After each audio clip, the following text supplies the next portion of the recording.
Llevamos trabajando muchos años en la promoción, difusión del Santo Cáliz de Valencia, bajo el nombre de Asociación Cultural del Camino del Santo Grial, de este proyecto que intenta unir por una ruta, por un camino, el monasterio de San Juan de la Peña con la Catedral de Valencia como destinataria de la Santa Reliquia del Santo Cáliz. Han sido años de mucho trabajo, de muchas reuniones, tanto en la Comunidad Valenciana como en Aragón, para dar a conocer lo que era nuestro proyecto. Su pilar esencial es el diálogo intercultural y el respeto entre todas las religiones.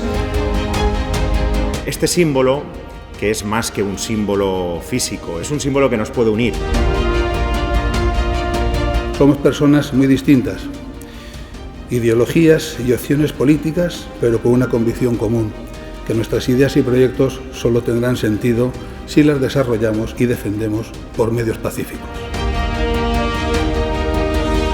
Si queremos darle dimensión internacional, pues el cuerpo consular pues también es una entidad que tiene relación con sus respectivas naciones y pueden aportar mucho.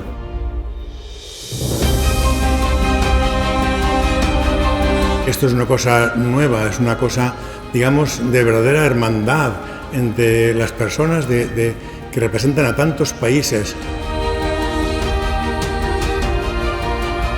El mundo se ha hecho global, pero lo global se resuelve en lo local, en los territorios en los cuales nosotros interactuamos y tenemos identidades.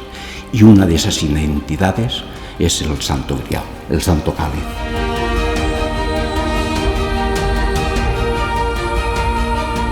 Los caminantes son los que harán este camino, pero hay que darles una infraestructura.